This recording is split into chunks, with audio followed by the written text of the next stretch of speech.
Hi hello ഇന്ന് 5ാം ക്ലാസ്സിലെ Malayalam model question പേപ്പറാണ് നമ്മൾ ഈ വീഡിയോയിൽ ഡിസ്കസ് ചെയ്യുന്നത്.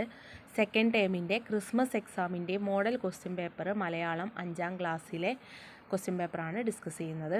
അപ്പോൾ വീഡിയോ എല്ലാവരും മുഴുവനായിട്ടും കാണാൻ ശ്രമിക്കുക. നിങ്ങൾക്ക് ഉപകാരപ്പെടുന്നു എന്നുണ്ടെന്നുണ്ടെങ്കിൽ നിങ്ങളുടെ ഫ്രണ്ട്സിനും ഷെയർ ചെയ്ത് കൊടുക്കുക. ലൈക്കും ഷെയറും കമൻറ്റും സബ്സ്ക്രൈബും ചെയ്യാൻ മറക്കരുത്. അപ്പോൾ നമുക്ക് ക്വസ്റ്റ്യൻ പേപ്പർ നോക്കാം. ആദ്യം നിങ്ങൾക്ക് ക്വസ്റ്റ്യൻ പേപ്പർ കിട്ടുമ്പോൾ കുറച്ച് നിർദ്ദേശങ്ങളൊക്കെ ഉണ്ടായിരിക്കും. അത് നന്നായിട്ട് വായിച്ച് മനസ്സിലാക്കുക. ഇനി നമുക്ക് ക്വസ്റ്റ്യൻ നോക്കാം. ഇവിടെ പ്രവർത്തനം 1 വായിക്കാം എഴുതാം അല്ലേ, കവിത വായിച്ചു ശരിയായ ഉത്തരം ബ്രാക്കറ്റിൽ നിന്നും കണ്ടെത്തി എഴുതുക എന്നാണ് പറഞ്ഞിട്ടുള്ളത്. ഒരു സ്നേഹക്കനി UK രാഘവൻ്റെ ഒരു കവിത കൊടുത്തിട്ടുണ്ട്.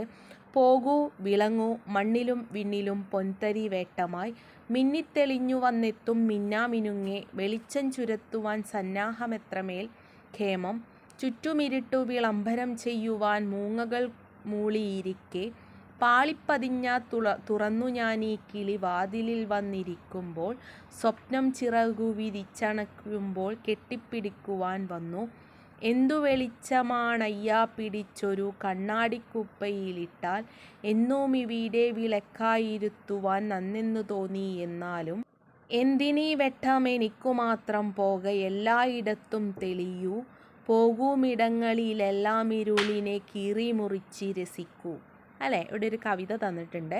ഇനി ഈ കവിതയുമായി ബന്ധപ്പെട്ടിട്ടുള്ള ചോദ്യങ്ങൾ എന്തൊക്കെയാണെന്ന് നോക്കാം. ഇവിടെ ഒന്നാമത്തെ ചോദ്യം പൊൻതരി വെട്ടവുമായി എത്തുന്നത് ആരാണ് എന്നാണ്. ഓപ്ഷൻസ് ഉണ്ട്. നക്ഷത്രം, അമ്പിളിമാമൻ, മിന്നാമിനുങ്ങ്. മിന്നാമിനുങ്ങ് എന്നാണ് ആൻസർ. ഇരുട്ടിനെ വിളംബരം ചെയ്യാൻ മൂളുന്നതാര് അല്ലേ. തത്ത, മൂങ്ങ, മിന്നാമിനുങ്ങ്. മൂങ്ങയാണ്. മിന്നാമിനുങ്ങിനെ എന്ത് ചെയ്യണം എന്നാണ് കുട്ടി ആഗ്രഹിക്കുന്നത്. മുറിയിൽ അടച്ചിടണം, കണ്ണാടിക്കുപ്പിയിൽ ഇടണം, കയ്യിൽ പിടിക്കണം. അല്ലാണ് കണ്ണാടിക്കുപ്പിയിൽ ഇടണം എന്നാണ് ആൻസർ. അടുത്തത് ചിറകു വിരിച്ചണയുന്നത് എന്താണ്. സ്വപ്നം അല്ലേ. മേഘം, പക്ഷി, സ്വപ്നം. സ്വപ്നമാണ്.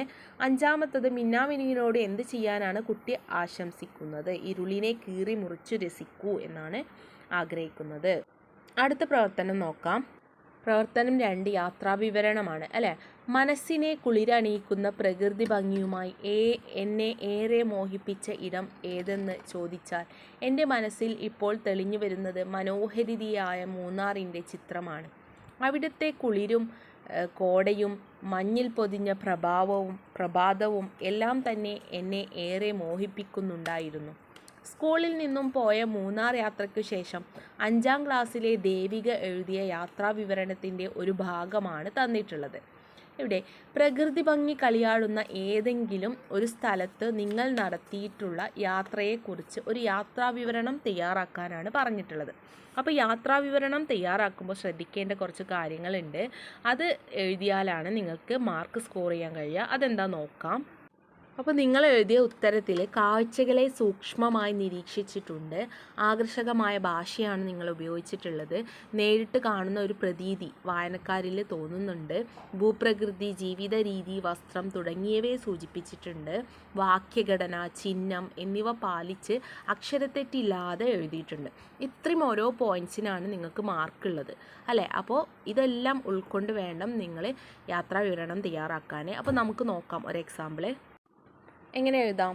ഞാൻ പോയതിൽ വെച്ച് എന്നെ ആകർഷിച്ച യാത്രയാണ് ഊട്ടിയിലേക്കുള്ള എൻ്റെ യാത്ര. അതിമനോഹരമായ കോടമഞ്ഞുള്ള പ്രഭാതത്തിൽ നിറയെ പൂക്കൾ എന്നെ സ്വാഗതം ചെയ്തു. അതിമനോഹരമായ കാഴ്ചകൾ എന്നും എന്നിൽ നിറയുന്നുണ്ട്. അവിടെയുള്ളവർ തണുപ്പ് എന്ന മൈൻഡില്ലാതെ നടക്കുന്ന കാഴ്ച ആദ്യമൊക്കെ എന്നിൽ ആശ്ചര്യമുണ്ടാക്കിയെങ്കിലും അവരുടെ വസ്ത്രധാരണം അതിനെ അതിജീവിക്കുന്നതായിരുന്നു. എങ്കിലും എന്നിൽ ആ ഭയം വന്നു, തണുപ്പെന്ന ഭയം. എന്നാൽ ഊട്ടിയിലെ കാഴ്ച മനോഹരമാക്കുന്നത് ഈ തണുപ്പാണെന്ന് ഞാൻ തിരിച്ചറിഞ്ഞു. ഓടിയും തൊട്ടും കൂട്ടുകാരോടൊപ്പം ഉല്ലസിച്ച ആ ദിനങ്ങൾ മറക്കാനാവാത്തതാണ്. ഇങ്ങനെയൊക്കെ നിങ്ങൾക്ക് ഒരു യാത്രാവിവരണത്തെ അതിമനോഹരമായിട്ട് സാഹിത്യഭാഷകളൊക്കെ ഉൾക്കൊണ്ടിട്ട് എഴുതിയാൽ നിങ്ങൾക്ക് മാർക്ക് സ്കോർ ചെയ്യാൻ കഴിയും. അടുത്ത പ്രവർത്തനം നമുക്ക് നോക്കാം. അക്ഷരത്തെറ്റില്ലാതെ എഴുതണം. അടുത്ത പ്രവർത്തനം 3 കത്ത് തയ്യാറാക്കുക എന്നാണ് അല്ലേ. വെള്ളിധൻ നേർത്ത കമ്പികൾ പോലെ മെല്ലെ മെല്ലെ മഴ പൊഴിയുന്നു. മഴ നിങ്ങൾക്ക് ഇഷ്ടമല്ലേ.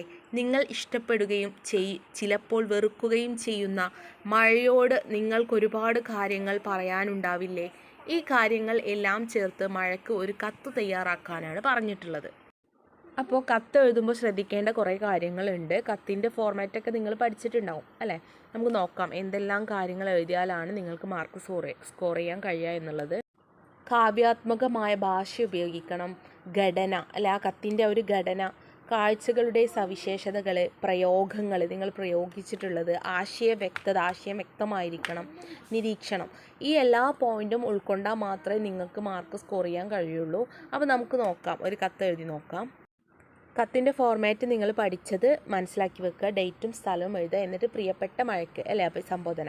ഞാൻ നിന്നെ തിരഞ്ഞ ദിവസങ്ങൾ ഒരുപാടുണ്ട്. നിനക്ക് സുഖമാണെന്ന് കരുതുന്നു. നീ ഇല്ലാണ്ട് വിഷമിച്ച നാളുകൾ ഓർക്കാൻ വയ്യാത്തതാണ്. എങ്കിലും നിന്റെ ആർത്തിരമ്പിയുള്ള വരവിനെ ഞാൻ ഭയക്കുന്നുണ്ട്. നീ കാരണം ബുദ്ധിമുട്ടിയവരും ഉണ്ട്. എങ്കിലും നീ സ്നേഹത്തോടെ ഞങ്ങളെ തിരഞ്ഞു വരുന്നത് കാണുമ്പോൾ നിന്നോട് എന്തെന്നില്ലാത്ത അടുപ്പമാണ്. നിന്റെ കൂട്ടുകാരെ കൂട്ടി നീ വരുന്നത് ചിലപ്പോഴൊക്കെ ഞങ്ങളിൽ പലർക്കും പേടിയാണ്, പ്രത്യേകിച്ച് കുട്ടികൾക്ക്. നിന്റെ കൂട്ടുകാരോട് ഞങ്ങളെ പേടിപ്പെടുത്തരുതെന്ന് പറയണം. അതായത് ഇടി, മിന്നൽ, കാറ്റ് അതൊക്കെ വരുമ്പോൾ അതാണ് മഴയുടെ കൂട്ടുകാർ. നിന്നെ ഒരുപാട് സ്നേഹിക്കുന്ന ഞങ്ങളെ നീ എപ്പോഴും ഓർക്കണം. ഒരുപാട് സ്നേഹത്തോടെ നിന്റെ സ്വന്തം എന്ന് പറഞ്ഞിട്ട് നിങ്ങളെ പേരെഴുതി അവസാനിപ്പിക്കുക. അപ്പോൾ ആ കത്തിൻ്റെ ഘടന നിങ്ങൾ മനസ്സിലാക്കി വെക്കണം. നിങ്ങൾക്ക് എന്താണോ സബ്ജക്റ്റ് തന്നിട്ടുള്ളത് അതുമായിട്ട് ബന്ധപ്പെട്ടിട്ടുള്ള വിഷയങ്ങൾ ഉൾപ്പെടുത്തിയിട്ട് ഈസി ആയിട്ട് നിങ്ങൾക്ക് മാർക്ക് സ്കോർ ചെയ്യാൻ കഴിയും. അടുത്തത് പ്രവർത്തനം 4, ജീവചരിത്രക്കുറിപ്പ് തയ്യാറാക്കാനാണ്. ബാലാമണി അമ്മയുടെ ജീവചരിത്രക്കുറിപ്പ് തയ്യാറാക്കുക. തന്നിരിക്കുന്ന വിവരങ്ങളോടൊപ്പം അധിക വിവരങ്ങളും കൂട്ടിച്ചേർക്കുക അല്ലേ, ഇവിടെ തന്നിട്ടുണ്ട്. അപ്പോൾ നിങ്ങൾക്ക് ഇവിടെ ഒരു ചിത്രം തന്നിട്ടുണ്ട് അല്ലേ, ബാലാമണി അമ്മയുടെ ചിത്രം തന്നിട്ടുണ്ട്. പിന്നെ അതുപോലെ പുരസ്കാരങ്ങൾ തന്നിട്ടുണ്ട്. മകളുടെ പേര് എന്താണ്, കമല സുരയ്യ. ജനനം തന്നിട്ടുണ്ട്, മരണം തന്നിട്ടുണ്ട്, കൃതികളും തന്നിട്ടുണ്ട്, അവരെ എഴുതിയ കൃതികളും തന്നിട്ടുണ്ട്. അപ്പോൾ ഇങ്ങനെ നിങ്ങൾക്ക് ആരെ വേണമെങ്കിലും ജീവചരിത്രക്കുറിപ്പ് എഴുതാൻ വേണ്ടി ക്വസ്റ്റ്യൻ വരാം. അപ്പോൾ നമുക്ക് നോക്കാം എഴുതുമ്പോൾ ശ്രദ്ധിക്കേണ്ട കാര്യങ്ങൾ എന്തൊക്കെയാണെന്ന്. ബാലാമണി അമ്മയുടെ ജീവിതം സംക്ഷിപ്തവും വ്യക്തവുമായി അവതരിപ്പിച്ചിട്ടുണ്ട് അല്ലേ. നല്ല രീതിയിൽ നിങ്ങൾ വ്യക്തമാക്കിയിട്ട് എഴുതിയിട്ടുണ്ടെങ്കിൽ അതിന് നിങ്ങൾക്ക് മാർക്ക് കിട്ടും. ആശയങ്ങൾ ചുരുക്കി വ്യക്തമായി ജീവചരിത്രക്കുറിപ്പ് തയ്യാറാക്കിയിട്ടുണ്ട് അല്ലേ. വിവരിച്ചെഴുതാതെ ചുരുക്കിയിട്ട് ആശയങ്ങൾ ഉൾക്കൊണ്ടിട്ട് നിങ്ങൾ എഴുതിയാൽ നിങ്ങൾക്ക് അതിന് മാർക്ക് സ്കോർ ചെയ്യാം. അതുപോലെ വാക്യഘടന, ചിഹ്നം എന്നിവ പാലിച്ച് അക്ഷരങ്ങൾ തെറ്റില്ലാതെ എഴുതിയിട്ടുണ്ടായിരിക്കണം. ചോദ്യങ്ങളിലെ സൂചനകൾക്ക് പുറമേയുള്ള വിവരങ്ങൾ ഉൾപ്പെടുത്തിയിട്ടുണ്ട് അല്ലേ, ചോദ്യത്തിന് ഉത്തരം. ഇത്രയും എഴുതി കഴിഞ്ഞാൽ നിങ്ങൾക്ക് മാർക്ക് സ്കോർ ചെയ്യാൻ കഴിയും. അപ്പോൾ അക്ഷരത്തെറ്റില്ലാതെ എഴുതാൻ നോക്കണം. നമുക്ക് നോക്കാം എങ്ങനെ എഴുതാമെന്ന്. ഇങ്ങനെ എഴുതാം. 1909 ജൂലൈ 19 ബാലാമണി അമ്മ ജനിച്ചത്. മകൾ കമല സുരയ്യ. നിരവധി കൃതികൾ എഴുതി പുരസ്കാരങ്ങൾ നേടിയിട്ടുണ്ട്. പ്രധാന കൃതികളാണ് മാതൃഹൃദയം, വെയിലാറുമ്പോൾ, കുടുംബിനി, നഗരത്തിൽ, നിവേദ്യം, അമൃതംഗമയ, പത്മഭൂഷൺ, എഴുത്തച്ഛൻ പുരസ്കാരം, സരസ്വതി സമ്മാൻ, ആശാൻ പുരസ്കാരം, കേന്ദ്ര സാഹിത്യ അക്കാദമി അവാർഡ്. നിരവധി അവാർഡുകൾ ലഭിച്ചിട്ടുണ്ട്. 2004 സെപ്റ്റംബർ 29 മരണപ്പെട്ടു. താഴെ കൊടുത്തിരിക്കുന്നവയിൽ ബാലാമണി അമ്മയുമായി ബന്ധപ്പെട്ട് ഏത് എന്ന് ചോദിച്ചിട്ടുണ്ട്. ഒരു ദേശത്തിൻ്റെ കഥ, ഭൂമിക്ക് ഒരു ചരമഗീതം, അമ്മ. അടുത്ത ചോദ്യം എന്താണ്? പ്രവർത്തനം 5, ആസ്വാദനക്കുറിപ്പ് തയ്യാറാക്കാനാണ്. താഴെ കൊടുത്ത കവിത വായിക്കൂ. കവിതയുടെ ആശയം, കവിത നൽകുന്ന സന്ദേശം, പദപ്രയോഗത്തിൻ്റെ ഭംഗി ഇവ വിശകലനം ചെയ്ത് ആസ്വാദനക്കുറിപ്പ് തയ്യാറാക്കുക. അപ്പോൾ ഒരു ആസ്വാദനക്കുറിപ്പ് തയ്യാറാക്കുമ്പോൾ ശ്രദ്ധിക്കേണ്ട കുറച്ച് കാര്യങ്ങളുണ്ട് അല്ലേ. കവിതയിലെ ആശയങ്ങൾ വ്യക്തമാക്കിയിട്ടുണ്ടാകണം. സ്വന്തം നിരീക്ഷണം അവതരിപ്പിച്ചിട്ടുണ്ട്. സവിശേഷ പ്രയോഗം, പദഭംഗി എന്നിവ കണ്ടെത്തിയിട്ടുണ്ട്. അനുയോജ്യമായ ഭാഷയാണ് ഉപയോഗിച്ചിട്ടുള്ളത്.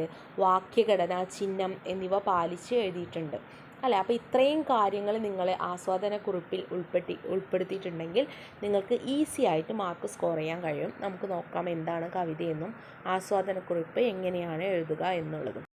കാട്ടിൽ പോകാനുണ്ടോ, പോയാൽ പാട്ടും കേട്ട് നടക്കാം. മാനുകൾ മയിലുകൾ ഓടും വഴികൾ കാണാനായി പോകാം. ഇലകൾ മൂടിയ വഴികൾ നിറയെ ഓർമ്മ മണക്കും ഇലകൾ. വഴിയറിയാതെ നടക്കും നമ്മൾ കണ്ടിട്ടല്ലീ വഴികൾ അല്ലേ. എ ജയകൃഷ്ണൻ എഴുതിയ ഒരു കവിതയാണ് ഇവിടെ കൊടുത്തിട്ടുള്ളത്. അപ്പോൾ ഇവിടെ ഈ കവിത തന്നെ നിങ്ങൾക്ക് വരണം എന്നില്ല. അപ്പോൾ ഞാൻ പറഞ്ഞു തരാം എങ്ങനെയാണ് എഴുതുക എന്നുള്ളത്. ആദ്യം നമ്മൾ കവിത എഴുതിയ ആളുടെ പേര് എഴുതണം അല്ലേ. എ ജയകൃഷ്ണൻ എഴുതിയ കാടുകൾ കാണാൻ പോകുന്നുണ്ടോ എന്ന് പറയുന്ന ഈ കവിതയിലെ കാടിൻ്റെ ഭംഗിയെയാണ് എടുത്തു കാണിക്കുന്നത്. അല്ലേ? കാട്ടിൽ പോയാൽ പാട്ടുകൾ പാടി നടക്കാം. അവിടെ മാനുകളും മയിലുകളും ഓടുന്ന വഴികൾ നമുക്ക് കാണാനായിട്ട് പോകുകയും ചെയ്യാം. ഇലകൾ മൂടിയ വഴികൾ ആണ് കാട്ടിലുള്ളത്, അല്ലേ? വഴികൾ നിറയെ ഇലകൾ കൊണ്ട് മൂടിയിട്ടുണ്ട്. അവിടെ പല ഓർമ്മകളും തങ്ങി നിൽക്കുന്നുണ്ട്. ഓർമ്മകൾ മണക്കുന്നുണ്ട്. ഇലകൾ എന്താണ്? വഴി അറിയാതെ നടക്കുന്ന നമ്മളെ കണ്ടിട്ടില്ലാത്ത വഴികളിലൊക്കെ നമ്മളെ എത്തിക്കും, അല്ലേ? മനോഹരമായിട്ടുള്ള ഒരു കാടിൻ്റെ കാഴ്ചയാണ് കവി ഇവിടെ വർണ്ണിച്ചിരിക്കുന്നത്. ഇങ്ങനെയാണ് നമ്മൾ ആസ്വാദനക്കുറിപ്പ് എഴുതേണ്ടത്. ഇനി അവസാനത്തെ പ്രവർത്തനം കടങ്കഥക്കളിയാണ്, അല്ലേ? ക്ലാസ്സിൽ നടത്തുന്ന കടങ്കഥക്കളിയിലേക്ക് ആവശ്യമായ 5 കടങ്കഥകളും അവയുടെ ഉത്തരങ്ങളും എഴുതുക, അല്ലേ? കടങ്കഥ ഒരുപാട് നിങ്ങൾ പഠിച്ചിട്ടില്ലേ? ഒരുപാട് കടങ്കഥകൾ നിങ്ങൾക്കറിയായിരിക്കും. അപ്പോൾ ഏതെങ്കിലും ഒരു 5 കടങ്കഥകൾ എഴുതുക. അപ്പോൾ ഇതന്നെ നിങ്ങൾക്ക് ക്വസ്റ്റ്യൻ വരണമെന്നില്ല. കടങ്കഥകൾ മനസ്സിലാക്കി വെക്കുക. എന്താണ് കടങ്കഥ? ഒക്കെ നമ്മൾ പഠിച്ചതാണ്, അല്ലേ? അപ്പോൾ ഇത്രയുമാണ് ഒരു മോഡൽ ക്വസ്റ്റ്യൻ പേപ്പർ നിങ്ങൾ ഈ ഡിസ്കസ് ചെയ്തിട്ടുള്ളത്. അപ്പോൾ വീഡിയോ നിങ്ങൾക്ക് ഉപകാരപ്പെടുന്നുണ്ടെങ്കിൽ നിങ്ങളെ ഫ്രണ്ട്സിന് ഷെയർ ചെയ്ത് കൊടുക്കുക. വീഡിയോ ലൈക്കും ഷെയറും കമൻറ്റും സബ്സ്ക്രൈബും ചെയ്യാൻ മറക്കരുത്. നിങ്ങളുടെ സപ്പോർട്ടാണ് ഏറ്റവും വലുത്. അപ്പോൾ എല്ലാവർക്കും മാർക്ക് സ്കോർ ചെയ്യാൻ കഴിയട്ടെ. എല്ലാവിധ ആശംസകളും. All the best.